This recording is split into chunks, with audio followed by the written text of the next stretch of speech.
जी हाँ भाई साहब।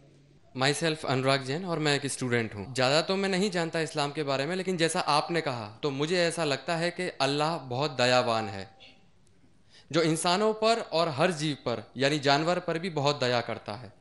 अब मेरा सवाल, मैं आपकी इस बात से बहुत सहमत कि किसी भी इंसान का कत्ल करना इंसानियत का कत्ल करना है। और मैं ये भी मानता हूँ कि इस्लाम धर्म दया धर्म है और इंसानियत का धर्म है। आपने कहा किसी भी इंसान का कत्ल करना इंसानियत का कत्ल करना है। क्या किसी जीव किसी जानवर का कत्ल करना कहीं किसी मायने में दया और इंसानियत का कत्ल करना तो नहीं है?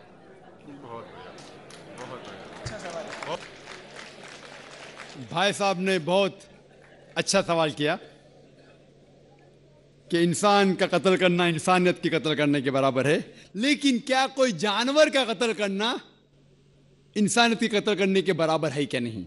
और ये सवालात आप अगर पढ़ेंगे जो गलत फहमिया के नंबर छठा नंबर आता है गलत फहमिया में, कि लोग एतराज करते हैं कि इस्लाम क्यों जानवर खाने की इजाज़त देता है, मांस खाने की इजाज़त क्यों देता है। कई गैर मुस्लिम एतराज़ करते कि इस्लाम एक बहुत जल्लाद रिलीजन है। भाई साहब नहीं कह रहे, लेकिन बाकी लोग कहते कि एकदम मर्सीलेस रिलीजन है, धर्म है जो जानवर का कत्ल करने के लिए कहता है। जवाब में ये कहना चाहूंगा भाई साहब कि एक मुसलमान अगर वो चाहे तो प्योर वेजिटेरियन, प्योर शाकाहारी रह के भी अच्छा मुसलमान रह सकता है। मांस खाना इस्लाम में फर्ज नहीं है, मांस खाना इस्लाम में फर्ज नहीं है। वो एक अच्छा मुसलमान रह सकता है शुद्ध शाकाहारी होके भी। लेकिन बट अल्लाह ताला फरमाते हैं कुरान मजीद में सूरह मायदा में सूरा नंबर 5 आयत नंबर 1 में कि हमने कैटल बनाए, 4 पांव वाले जानवर बनाए जिसको आप खा सकते हैं। सिर्फ वो जानवर जिसके हमने नाम लिए उसको मत खाओ, जो आपके लिए हराम है। उसके अलावा आप सब जानवर खा सकते हैं। कुरान में लिखा है सूरह नहल में सूरा नंबर 16 आयत नंबर 5 में कि हमने आपके लिए कैटल बनाए, भेड़ बकरियां बनाए तो कि आप उसका गोश्त खा सके। कुरान में जिक्र है सूरह मोमिनीन में सूरा नंबर 23 आयत नंबर 21 में कि आप भेड़ बकरियों के गोश्त खा सकते। और कई आयतें हैं। हम पहले ये जान ले कि मेडिकल साइंस आज ये कहती है कि इंसान के जिस्म में हमको अमाइनो एसिड की जरूरत है, 22 अमाइनो एसिड की जरूरत है। इसमें से 8 अमाइनो एसिड जिस्म में पैदा नहीं होते, बाहर के खाने से लेना लाजिम है। और कोई भी वेजिटेबल फूड, कोई भी घास फूस, कोई भी फल में ये 8 के 8 अमाइनो एसिड है ही नहीं, लेकिन मांस में है और मच्छी में है। हाई लेवल ऑफ प्रोटीन है। High level of protein is present in the meat and in the fish. It is nutritious. Vitamin K है और आयरन भी है। अगर आप देखेंगे, अगर आप तहकीक करेंगे कि जो जानवर जो सिर्फ घास फूस खाते हैं, मिसाल के तौर पे गाय, भेड़, बकरी, उनके दांत को आप देखेंगे, उनके दांत चपटे हैं। हर्बिवोरस सेट ऑफ टीथ, वो सिर्फ घास खा सकते, मांस खा ही नहीं सकते। अगर आप उन जानवरों के दांत देखेंगे जो मांस खाते हैं, carnivorous animal like tiger, leopard, lion, शेर, शेर बब्बर, चीता, इनके दांत देखेंगे तो इनके नोकीले दांत है, कैनाइन सेट ऑफ टीथ। वो सिर्फ मांस खाते, घास फूस खा ही नहीं सकते। अगर आप जाके आईने में और हम लोग जाके आईने में देखेंगे अपने दांत, इंसान के दांत चपटे भी है, नोकीले भी है। अगर खुदा चाहता था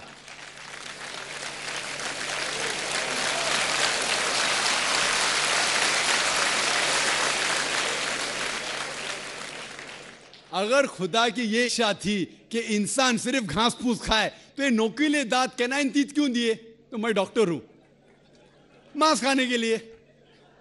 डाइजेस्टिव सिस्टम जो है हर्बिवोरस एनिमल का, गाय बकरी का डाइजेस्टिव सिस्टम, वो सिर्फ घास फूस डाइजेस्ट कर सकता है, हजम कर सकता है, गोश्त को हजम कर ही नहीं सकता है। आप अगर शेर, चीता, शेर बब्बर का डाइजेस्टिव सिस्टम देखेंगे, वो घास फूस हजम कर ही नहीं सकता है, सिर्फ गोश्त हजम कर सकता है। हम इंसानों का डाइजेस्टिव सिस्टम अल्लाह सुब्हानहू व तआला ने इस तरीके से बनाया कि घास फूस भी हजम कर सकता है, गोश्त भी। तो हम घास फूस भी खा सकते हैं, गोश्त भी खा सकते हैं। और आप देखेंगे कि बहुत से लोगों को गलत फहमी है कि हिंदू मजहब में, हिंदू धर्म में गोश्त खाना हराम है। ये बिल्कुल गलत फहमी है। अगर आप पढ़ेंगे हिंदू धर्म की किताब, हिंदू धर्म की किताब पढ़ेंगे, मनुस्मृति अध्याय नंबर 5 श्लोका नंबर 30, उसमें लिखा हुआ है कि भगवान ने, खुदा ने कुछ जानवर को खाने के लिए बनाया है और कुछ जानवर को खा जाने के लिए। Some animals he has created to eat and some to be eaten. कुछ खाने के लिए और कुछ खा जाने के लिए। अगर आप उन जानवरों को खाते हैं जो खुदा ने खाने के लिए बनाया है तो आप कोई गुनाह नहीं करते। मनुस्मृति अध्याय 5 श्लोक का नंबर 30। आगे आप पढ़ेंगे मनुस्मृति अध्याय 5 श्लोक का नंबर 31 में लिखा हुआ है कि अगर आप जानवर का कत्ल करते हैं पूजा के लिए तो आप कोई गुनाह नहीं कर रहे। आगे पढ़ेंगे मनुस्मृति अध्याय नंबर 5 श्लोका नंबर 39 और 40, उसमें लिखा हुआ है कि खुदा ने सैक्रिफिस्ड एनिमल बनाया है, मतलब खुसूसन कुछ जानवर बनाया है तो कि सैक्रिफाइस की जाए और उसको खा सके। अगर आप उस जानवर का कत्ल करते हैं सैक्रिफाइस के लिए और खाते हैं जो अल्लाह ताला ने, भगवान ने बनाया है, तो आप कोई गुनाह नहीं करते।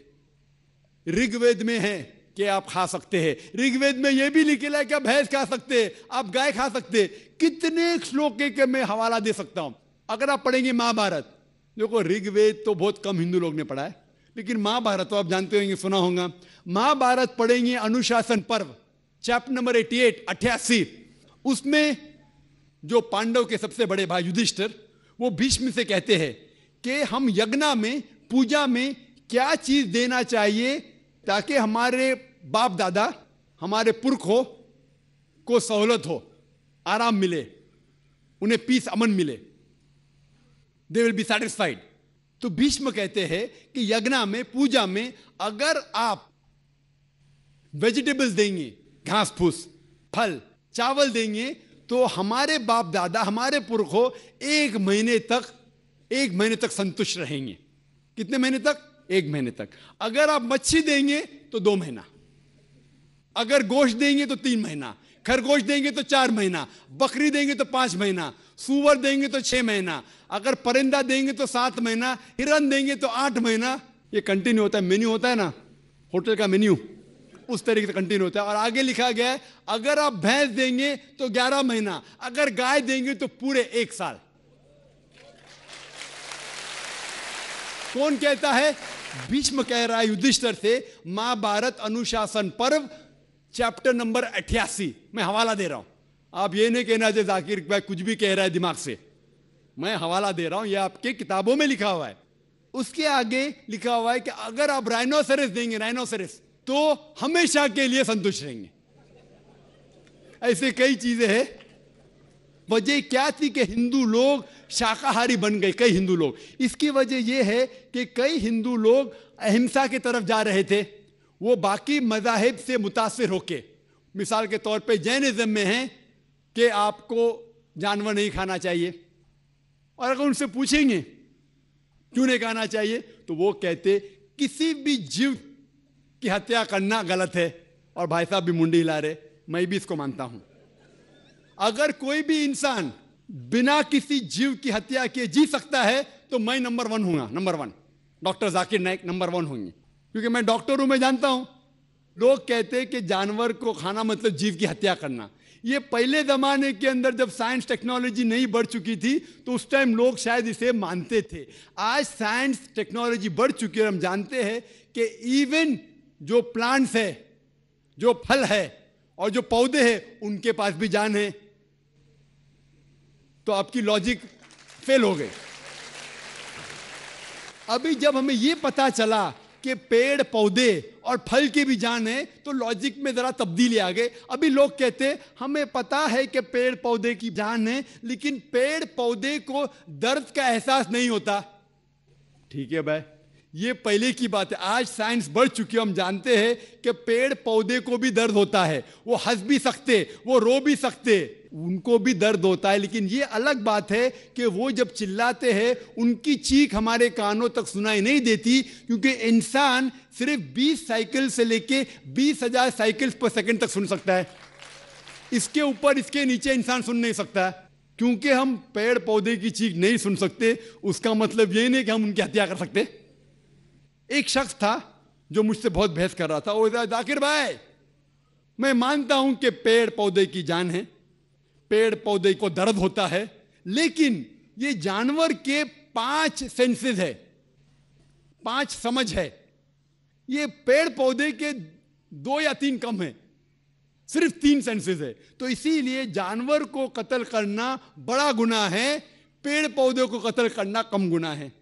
तो मैंने कहा कि मिसाल के तौर पे बहस के लिए मान लो आप सही है, फॉर सेक ऑफ आर्ग्यूमेंट, बहस के तौर पे मान लो आप सही है, तो मैंने उनसे कहा आपका अगर भाई पैदा होता है गूंगा और बहरा, 2 सेंसेस लेस, ना वो सुन सकता है ना बोल सकता है, उसके बाद अगर वो बड़ा होने के बाद कोई आके उसका कत्ल करता है तो आप जाके जज से कहेंगे मी लॉर्ड कातिल को कम सजा दो क्योंकि मेरे भाई के 2 सेंसेस कम थे।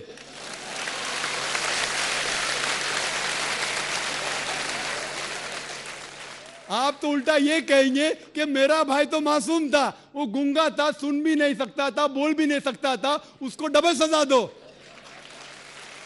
यहां जज हजरत बैठे हुए इधर, लेकिन इस्लाम में ऐसा नहीं होता है कि 2 सेंसेस कम 2 सेंसेस ज्यादा। अल्लाह ताला फरमाते सूरह बकरा में सूरा नंबर 2 आयत नंबर 168 में, या अल्लज़ीना आमनू, ओ मोमिनो आप वो खाओ जो आपके लिए हलाल है, जो हलाल है आप खा सकते। आप जो सांस ले रहे भाई साहब, सांस ले रहे, आपको पता है कि millions of germs are dying, ये जरासीम जो आप सांस लेके उनको भी जान है, आप अगर 5 मिनट तक सांस नहीं लेंगे आप मर जाएंगे, हर मिनट में आप हत्या कर रहे हैं, आपको पता है। लेकिन ये जो जानवर है, पेड़ पौधे है, जरासीम है, ये आलमी भाईचारे में नहीं आते, इनका कत्ल करना आम तौर से हराम है। लेकिन अगर आपको जीने के लिए इनका कत्ल करते हैं अल्लाह का नाम लेते हुए कि हम इनको कत्ल कर रहे हैं, तो ये गुनाह नहीं है। लेकिन सिर्फ हमारे निशानेबाजी के लिए अगर मैं कोई जानवर का कत्ल करता हूं वो हराम है, लेकिन खाने के लिए अगर मैं जानवर का कत्ल करता हूं या पेड़ पौधे काटता हूं खाने के लिए, तो ये इस्लाम में इजाजत है। जो जानवर की इजाजत है, जो जानवर हलाल है उसको आप काट सकते हैं खाने के लिए, सिर्फ निशानीबाजी के लिए नहीं। तो आप देखेंगे आम हिंदू के जो है ना आलमी भाईचारे, उसके अंदर पेड़ पौधे भी आपके भाई है, जानवर भी भाई, जो इस्लाम में नहीं। इस्लाम में आलमी भाईचारे के लिए हर इंसान आपका भाई है, भले अमेरिका में हो, इंडिया में हो, यूके में हो, काला हो गोरा हो, वो आपका भाई है। लेकिन जानवर आपके भाई नहीं है, लेकिन जानवर का भी हुकूक कुरान और हदीस में दिया गया है। लेकिन जो जानवर की इजाजत दी गई है खाने के लिए, उनको हम खा सकते। होप ये जवाब आपके लिए काफी है। आपने ये कहा कि पेड़ पौधों को